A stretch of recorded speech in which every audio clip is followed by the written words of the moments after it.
une nouvelle guerre vient d'être déclenchée au Moyen-Orient par les États-Unis et leur allié Israël, avec le soutien moral de la France et d'Emmanuel Macron,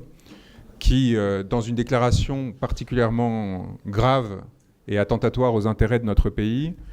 a décidé non pas de condamner un acte de guerre grossièrement illégal mis en œuvre par l'administration Trump aux États-Unis et l'administration Netanyahou en Israël contre la République d'Iran, mais a décidé de condamner la riposte qu'a mise en œuvre cet État, alors que l'on découvre qu'il y a eu plusieurs dizaines de morts dans des écoles en Iran du fait de ces bombardements, et que nous agissons en dehors de tout cadre légal. Et cet élément, il est important, et il montre la gravité de ce à quoi on est confronté. Et j'ai assisté aux échanges qui insistait beaucoup sur la question de la coopération horizontale et de la nécessité de s'organiser en tant que société. Le spectre de la guerre et de la violence qui risque à nouveau de contaminer notre État et de nous emporter dans des luttes et dans des violences fratricides à l'échelle civilisationnelle est peut-être le plus grand défi auquel nous sommes confrontés aujourd'hui, et il n'est pas sans rapport avec le pillage oligarchique que nous dénonçons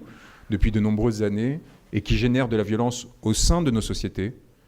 que nous cherchons ensuite à purger vers des ennemis extérieurs qui sont instrumentalisés pour permettre à nos dirigeants de trouver des prétextes, des boucs émissaires qui nous distraient, mais qui peuvent nous emporter dans des cycles particulièrement dangereux. Ce qui se passe en Iran nous concerne tous, parce qu'il pourrait demain enclencher des dynamiques qui fassent que nous-mêmes ou nos enfants se retrouvent pris dans des raies d'une violence à l'international, emportés dans des mobilisations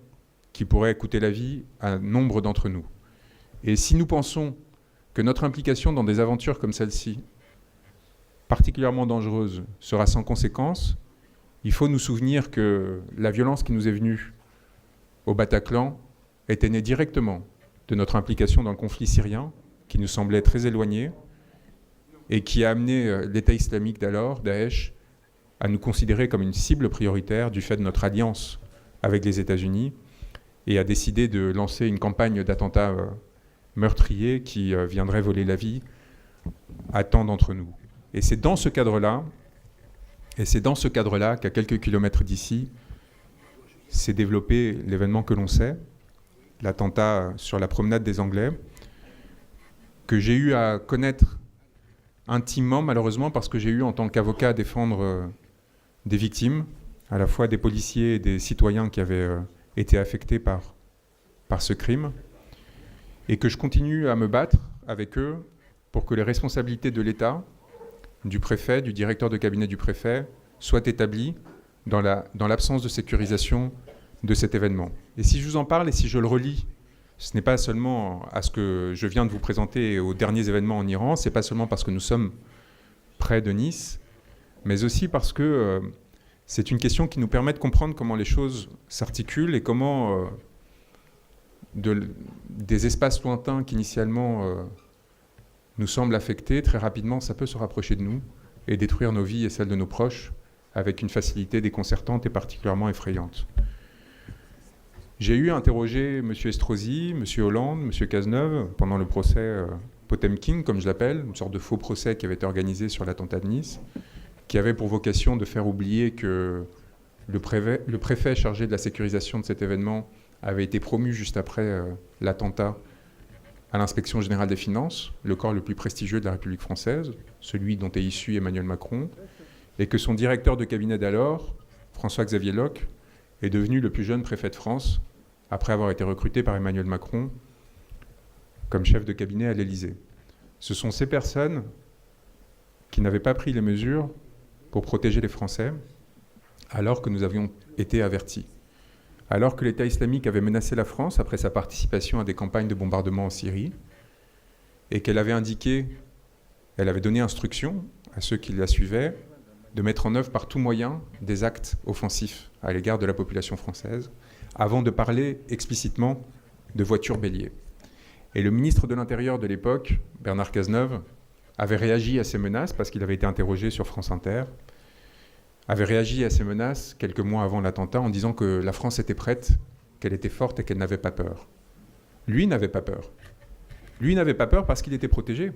dans les palais de la République. Lui, ses enfants, ses proches n'avaient pas à avoir peur parce qu'ils savaient que la République serait mobilisée pour le protéger, comme elle protégerait François Hollande, dont vous savez parfaitement qu'il était en déplacement à quelques pas de Nice au moment de l'attentat, et que c'est du fait de ce déplacement qu'une partie des forces de l'ordre qui étaient censées sécuriser la promenade des Anglais avait été divertie et avait laissé exposer les Français. Lui, le préfet et son directeur de cabinet étaient protégés. Ils l'ont été tant qu'ils ont été promus pour acheter leur silence, comme pendant le Covid, Agnès Buzyn le serait avec sa promotion comme ambassadrice à l'OMS, juste après qu'elle ait menacé de dire la vérité sur ce que nos dirigeants savaient au moment du déclenchement de la pandémie. Eux étaient protégés et le demeurent. Aujourd'hui, on a organisé un procès pour faire croire qu'on s'était occupé de cet événement. Et on a mis en prison des personnes jusqu'à 18 ans qui, pour certaines, s'étaient contentées de louer un appartement à la personne qui a commis l'attentat sans le connaître. Pour d'autres, avaient pris un café, avaient eu quelques discussions sans être évidemment informés d'une quelconque façon de ces projets. Mais il fallait des coupables. Et ces coupables ne pouvaient pas appartenir à l'aristocratie d'État. Ces coupables devaient être trouvés à l'extérieur de celle-ci, et il fallait s'assurer que les victimes voient leur silence acheté.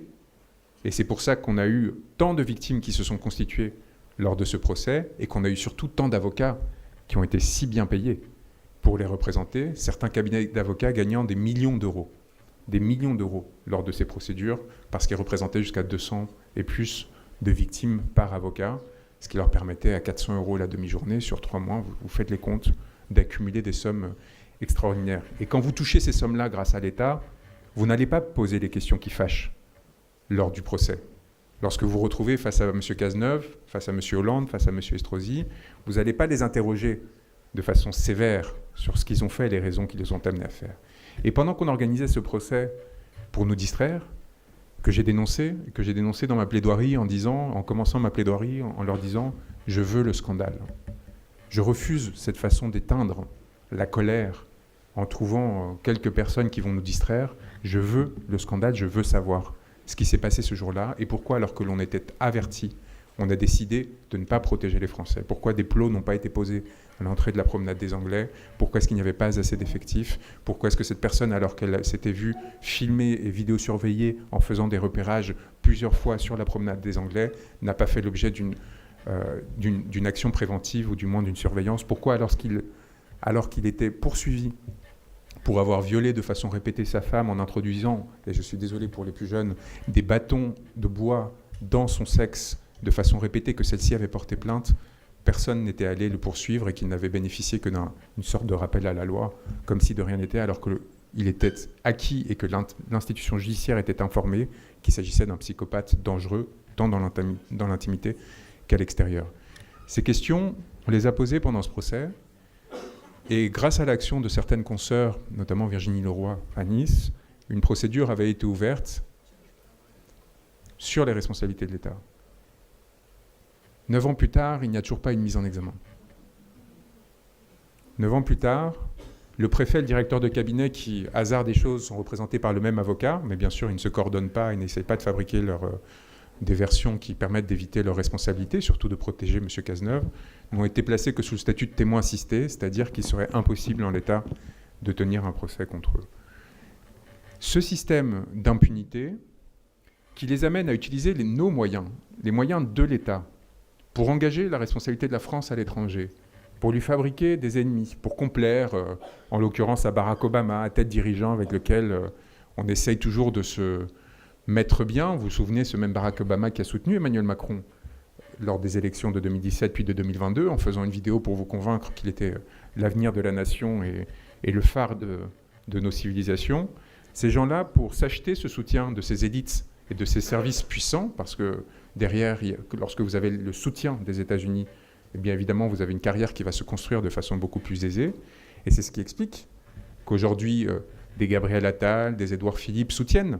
l'offensive états-unienne en Iran. Parce qu'ils ont été Young Leaders, parce qu'ils ont été à Bilderberg, parce qu'ils ont aujourd'hui une sorte d'adoubement qui leur permet de favoriser leur carrière en échange de concessions sur notre souveraineté, sur l'autonomie de notre capacité à agir de façon indépendante, à tenir la ligne. J'ai entendu des intervenants qui, au préalable, parlaient du général de Gaulle, souveraine, indépendante, qui protège le peuple français, qui fasse de la France un allié et un soutien des peuples libres partout dans le monde, quelles que soient nos divergences idéologiques, quelles que soient les contradictions que l'on puisse avoir sur des questions soit de politique étrangère, soit de politique intérieure. Lorsque le général de Gaulle reconnaît la Chine en 1964 comme État légitime et indépendant, et lui permet de rentrer notamment à l'ONU, ce qu'aucun autre pays occidental n'avait fait. Les États-Unis attendraient 1979 pour le faire, 15 ans plus tard. Il ne montrait pas son accord avec le maoïsme. Il ne se montrait pas complaisant avec les crimes d'un régime qui a amené à la mort de millions de personnes. Mais il considérait qu'il était dans l'intérêt de la France de reconnaître ce pays et d'établir des liens avec son peuple, parce qu'il savait que la Chine, à l'échelle historique, était éternelle. Et qu'en toutes circonstances, les autorités qui dominaient ce pays, eh bien, auraient à échanger avec les nôtres et auraient à apporter à notre pays des bénéfices.